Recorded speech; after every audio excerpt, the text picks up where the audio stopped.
કૃષ્ણ, જય માતાજી, હર હર મહાદેવ।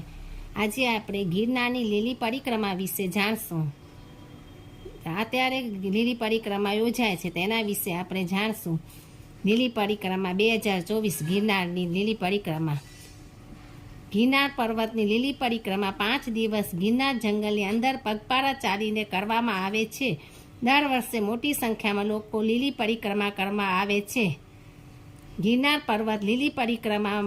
ગિરનાર પર્વત ગુજરાતનો સૌથી ઊંચો પર્વત છે। ગિરનાર પર્વત પર અસંખ્ય મંદિરોના દર્શન કરવાની સાથે સાથે તેની પરિક્રમા કરવાનું પણ ઘણું મહત્વ છે। વર્ષમાં એકવાર ગિરનાર પર્વતની પરિક્રમા યોજાય છે। ગિરનાર પર્વતની 5 દિવસ ચાલનાર આ પરિક્રમાને લીલી પરિક્રમા પણ કહેવામાં આવે છે। લીલી પરિક્રમા પગપાળા ચાલીને કરવામાં આવે છે। તો ચાલો આપણે જાણીએ ગિરનાર પરિક્રમા વિશે વિગતવાર જાણીએ। ગિરનાર લીલી પરિક્રમા ક્યારે યોજાય છે? ગિરનાર પર્વતની પરિક્રમાને લોકભાષામાં લીલી પરિક્રમા કે પરકંબા કહેવામાં આવે છે।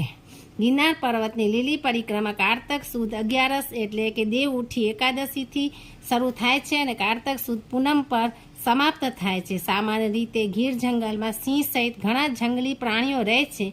જો કે લોકો નિર્ભય થઈ જંગલમાંથી પસાર થઈ લીલી પરિક્રમા કરે છે। એવું કહેવાય છે કે લીલી પરિક્રમા દરમિયાન તમામ જંગલી હિંસક પ્રાણીઓમાં લીલી પરિક્રમાના પથથી દૂર થઈ જાય છે અને યાત્રીને કોઈ પણ પ્રકારનું નુકસાન પહોંચાડતા નથી।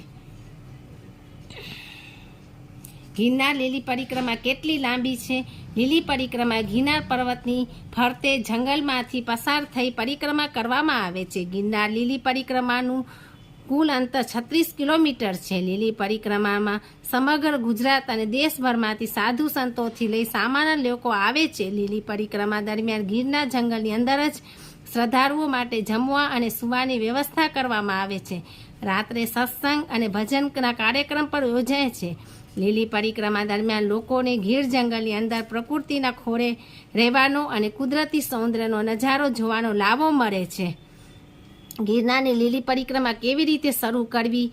ગિરનારની લીલી પરિક્રમા 5 દિવસની હોય છે। ગિરનાર પર્વતની તળેટીમાં સ્થિત પવિત્ર દામોદર કુંડમાં સ્નાન કરી ભગવાન શ્રી કૃષ્ણને સમર્પિત દામોદરજીના દર્શન કરીને લીલી પરિક્રમા શરૂ કરવાનું વિધાન છે। લીલી પરિક્રમામાં ઘણા પ્રસિદ્ધ મંદિરો અને સંતોના બેસણા આવે છે જ્યાં ભક્તો શ્રદ્ધાપૂર્વક શીશ નમાવી આગળ વધે છે।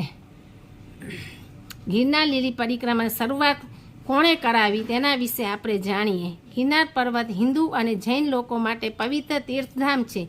ગિરનાર પર્વત પર ભગવાન દત્તાત્રેય, અંબાજી માતા સહિત ઘણા પ્રાચીન મંદિરો ઉપરાંત જૈન તીર્થંકરોના દેરાસર પણ આવેલા છે।